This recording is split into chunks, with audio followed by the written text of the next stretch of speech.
बिस्मिल्लाहिर्रहमानिर्रहीम। अस्सलाम वालेकुम नाज़रीन, आप यूट्यूब चैनल देख रहे हैं, मैं इमरान खान। सबसे पहले तो डोनाल्ड ट्रंप ने अमरीकियों की अक्सरियत को बेवकूफ़ करार दे दिया है। फ्रस्ट्रेशन बहुत बढ़ती जा रही है। डोनाल्ड ट्रंप को भी इस बात का आइडिया है कि इस लड़ाई को वो जिस तरफ लेकर जा रहा है, फेस सेविंग लेने के चक्कर में वो अपने आप को ज़्यादा रिस्क में डाल रहे हैं। अब या तो ईरान का टोटल लॉस करने के बाद उन्हें कोई ना कोई जवाब देना पड़ेगा कि ये इतने बड़े बड़े जंगी जुराइम उन्होंने क्यों किए। डोनाल्ड ट्रंप से ना मीडिया सख्त सवाल भी करना शुरू हो गया। जब डोनाल्ड ट्रंप से ये पूछा गया कि जनाब जंगबंदी कब तक होगी, ये चीज़ें पूछी गई, तो डोनाल्ड ट्रंप ने कहा कि बदकिस्मती से अमरीकी अवाम चाहते हैं कि हम घर वापस आएँ। अगर फैसला मेरे हाथ में होता तो मैं तेल के ज़खायर को कब्जे में ले लेता, तेल अपने पास रखता, बहुत सारा पैसा कमाता और ईरान के लोगों का भी ख्याल रखता। तो जो लोग डोनाल्ड ट्रंप के मुखालिफ हैं जंग में, उन अमरीकी शहरियों को डोनाल्ड ट्रंप ने बेवकूफ़ करार दे दिया।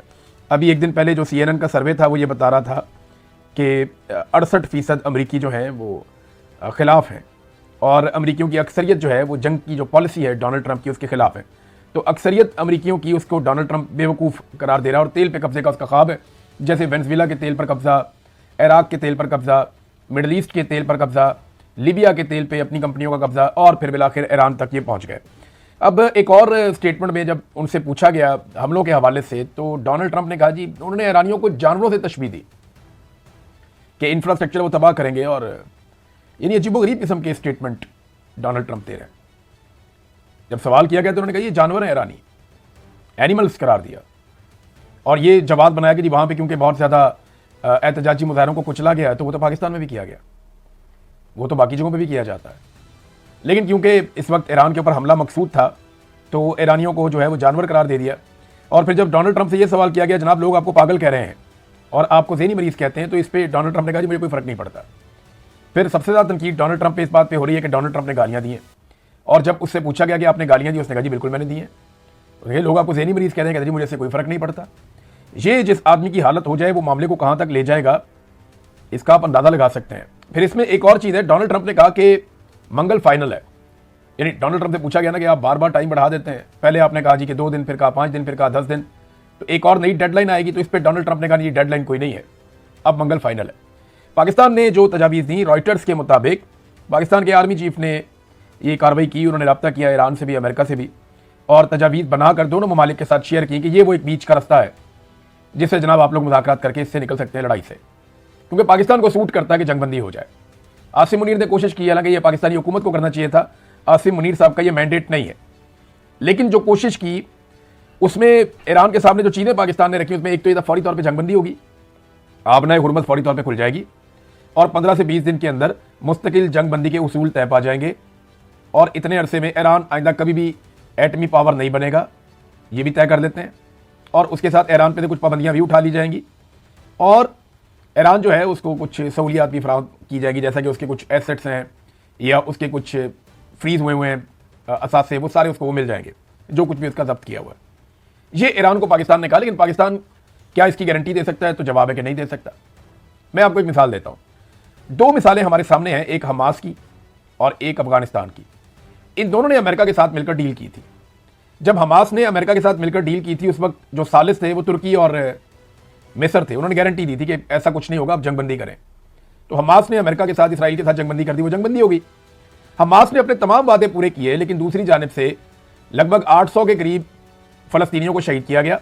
इसराइल की जानिब से बार बार वायलेशन की गई और ना तुर्की कुछ कर सका, ना मिस्र कुछ कर सका, ना बोर्ड ऑफ पीस के अंदर बैठा हुआ पाकिस्तान कुछ कर सका।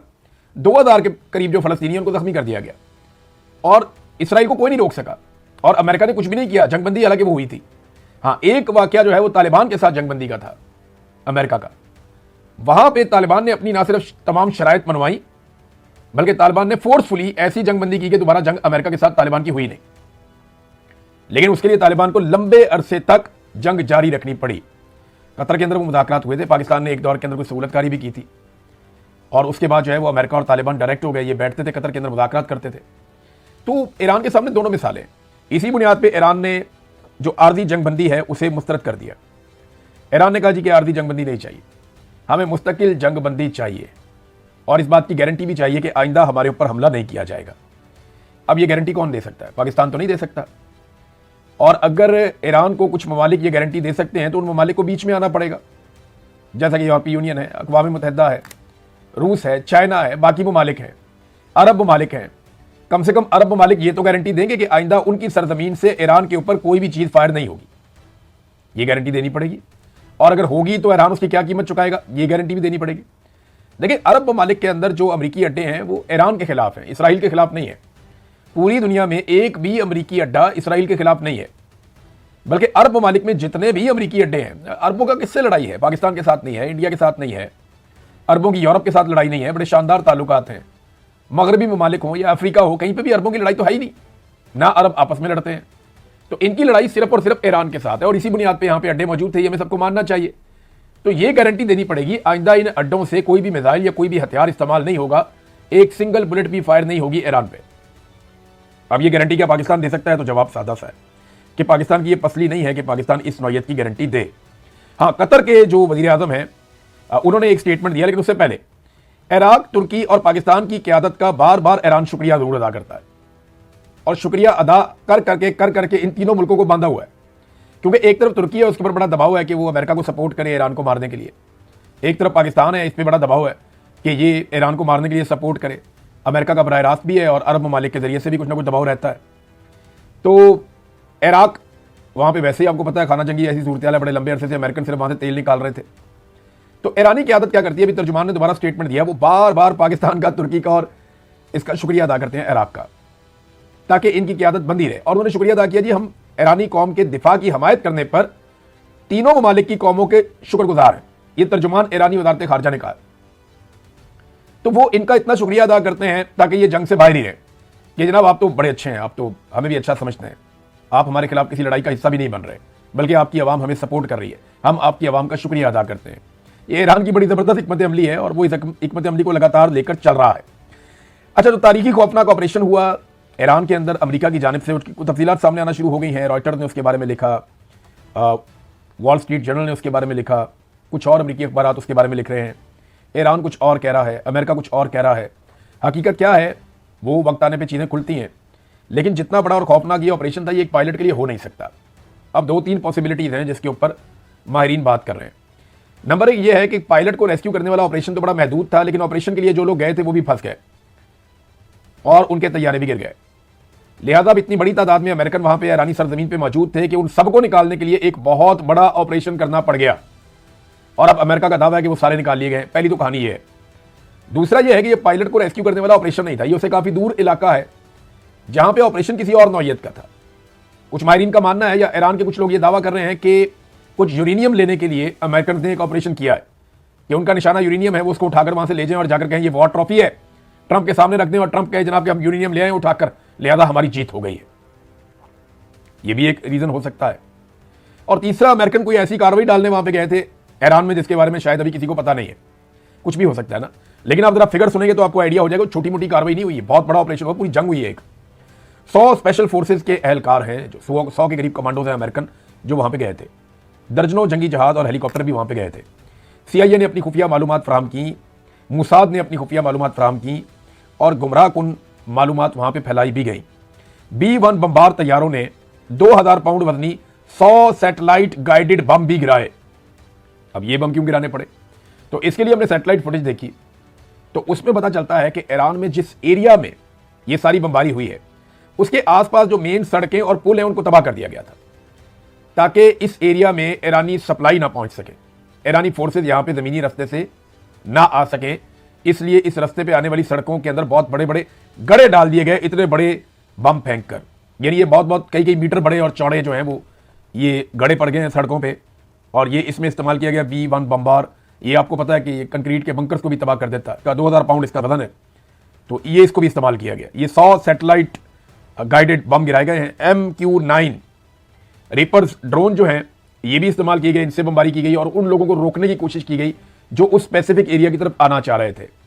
एक दावा किया गया कि जो पायलट था ये जाके कहीं पहाड़ों के अंदर दरार है जिसके अंदर घुस के छुप गया था, और इसने अपना एक कोड भिजवाया था कि मैं जिंदा हूं और यहां मौजूद हूं, अपनी जिंदगी का इसने एहसास दिलाया। फिर इसको लेने के लिए जो फौजी गए वो भी फंस गए, उनके जो तैयारे हैं वो दोबारा फ्लाई नहीं कर सके, वो वहीं धंस गए, और उसके बाद फिर एक बड़ा ऑपरेशन करना पड़ा। और फिर इस आदमी को वहां से इसके टखने में बताया जाता है कि चोट लगी है, जो एयरफोर्स का आदमी था जो गिरा था अमेरिकन तैयारे से, जो इजेक्ट हुआ था, तो उसको वहां से रेस्क्यू किया, बाकियों को रेस्क्यू किया और फिर एक बड़े रेस्क्यू ऑपरेशन के जरिए से निकाला गया। ये अमेरिकन मीडिया कह रहा है। ईरानी मीडिया कह रहा है ये कोई और कार्रवाई डालने आए थे, उनकी कार्रवाई पूरी नहीं होनी दी, मकामी कबाइल ने और जो ईरानी फोर्सेज हैं उन्होंने इनको नाकाम बनाया है। दूसरा दावा यह है ईरान के ऊपर डेडलाइन खत्म होने से पहले ही बड़े खौफनाक हमले किए जा रहे हैं। Sharif University of Engineering and Technology बहुत बड़ी ईरान की एक इंजीनियरिंग की यूनिवर्सिटी है, वहाँ से साइंटिस्ट पैदा होते हैं, इंजीनियर्स पैदा होते हैं ईरान में। तो इस यूनिवर्सिटी के ऊपर बंकर बस्टर बम मारे गए हैं और यूनिवर्सिटी की लेबॉर्ट्री समेत बहुत सारे एरियाज को तबाह कर दिया। अब ये तो देखें ना, यूनिवर्सिटी के अंदर तो बम नहीं बन रहे ना, ये कोई इंफ्रास्ट्रक्चर फौजी वाला तो नहीं है, यहाँ तो तालीम मिल रही है। तो अमेरिका इसको यकीनी बना रहा है कि ईरान के पास कोई पढ़े लिखे लोग भी ना बचें, और अगर बचें तो यूनिवर्सिटियां तबाह कर दें ताकि आइंदा भी ईरान के अंदर तालीम का सिलसिला रुक जाए।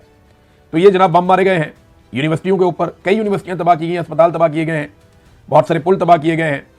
और इसके अलावा ईरान का जो शहर है शिराज, वहाँ पे ईरान के कुछ पावर प्लांट है उनके ऊपर अटैक किया गया, एक इंडस्ट्री है उस पर हमला किया गया, एक पेट्रोकेमिकल प्लांट है ईरान का बहुत बड़ा, उसको तबाह किया गया। इसराइली वज़ीर दिफा के मुताबिक वो अब तक ईरान की पेट्रोकेमिकल जो प्रोडक्शन है उसका 85% तबाह कर चुके हैं।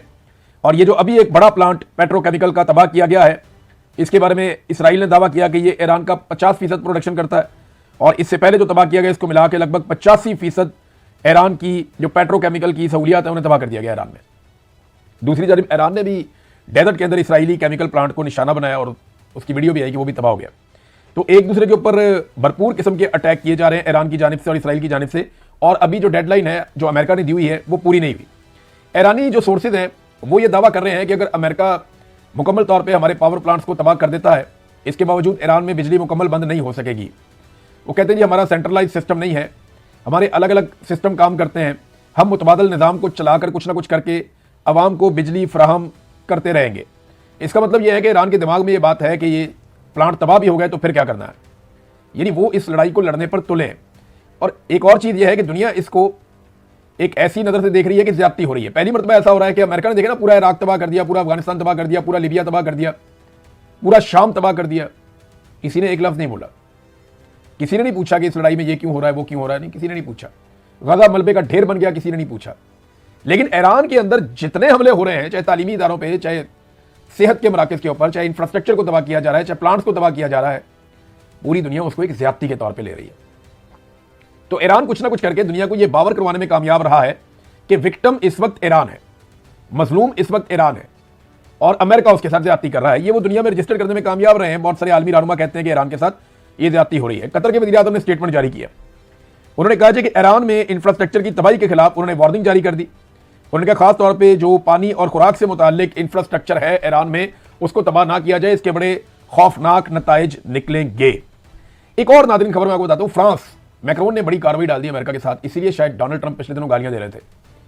मेरे ख्याल में डोनाल्ड ट्रंप को पता ही बाद में चला कि कार्रवाई हो क्या गई। फ्रांस का बहुत सारा सोना पड़ा हुआ था न्यूयॉर्क में।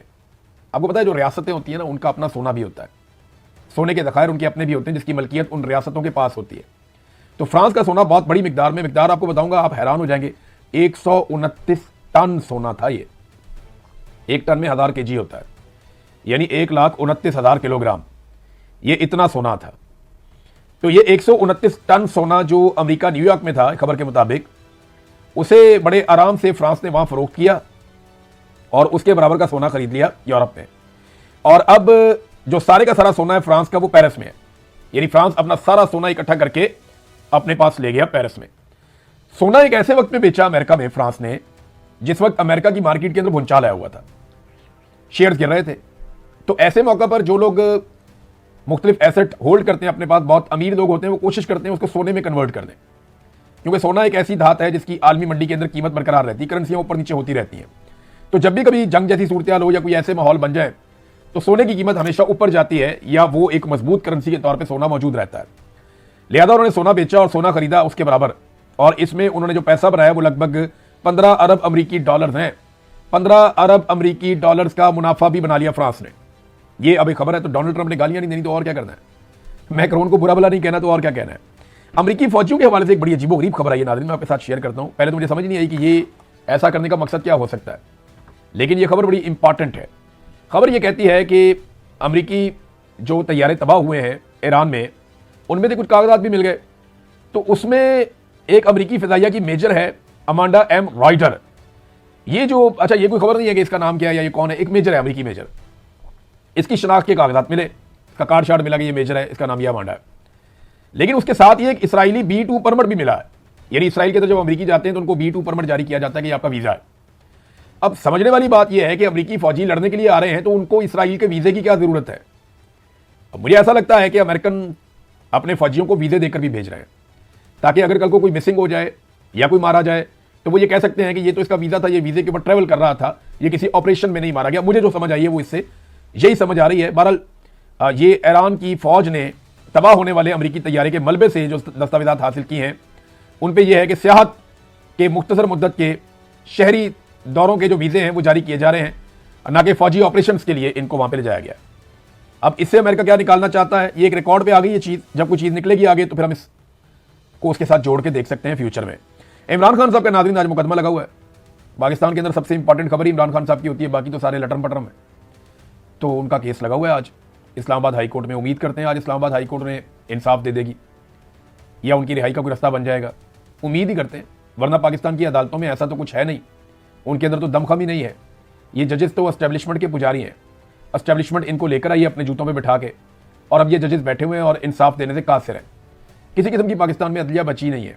जो जजेस थे जो इंसाफ कर सकते थे वो जान छुड़ा के भाग गए, और जो जजेस अभी भी डट कर खड़े हैं उनको सलाम ही करना चाहिए, सैल्यूट पेश करना चाहिए। वरना निज़ाम इतना जालिम है कि एक एक करके सारे जजेस को उन्होंने कंप्रोमाइज़ करवाने की कोशिश की है। बहरहाल इमरान खान साहब का मुकदमा दोबारा लगा हुआ है अल कादर वाला, देखते हैं इसमें क्या होता है। बहरहाल पाकिस्तान में जो तेल की बढ़ती हुई कीमतें हैं उनकी वजह से ताजिर काफ़ी प्रोटेस्ट कर रहे हैं। जो फैसलाबाद चैम्बर ऑफ कॉमर्स है, जहाँ से सारी आपकी टेक्सटाइल की इंडस्ट्री चलती है, वहाँ जो उनके सदर हैं फारूक यूसुफ, उन्होंने स्टेटमेंट दिया कि अगर तेल की कीमतें कम नहीं हुई तो सनतें बंद हो जाएंगी, क्योंकि बाकी अखराजात बहुत बढ़ गए हैं, रॉ मटेरियल के अखराजात बहुत बढ़ गए हैं, एनर्जी की प्राइसेस आपने आसमान पे पहुंचा दी हैं, तो हमारी इंडस्ट्री, हमारी सनतें ये बंद हो जाएंगी अगर तेल की कीमत को कम ना किया गया तो। फिर आप दुनिया का मुकाबला कैसे करेंगे? इंडिया का तो देखें ना, और बांग्लादेश का, वो तेल आपसे सस्ता है, वहाँ पर रॉ मटीरियल भी सस्ता है और वो धड़ाधड़ मेहनत कर रहे हैं। तो आपने खाली GSP प्लस पे तो नहीं अपना सौदा बेचना, और अगर वो भी आपसे चला गया खुदा ना खास्ता जो आपकी हरकतें हैं, तो फिर आप क्या करेंगे? तो पाकिस्तान ने अगर चलना है ना तो सारे शोबों को साथ चलाना पड़ेगा। सिर्फ एक इदारा बैठ के फैसले करे और अपनी मनमानी करे ना तो फिर पाकिस्तान नहीं चल सकता। अब तक इतने अपना ख्याल रखिएगा, अपने चैनल का भी अल्लाह हाफ़िज़।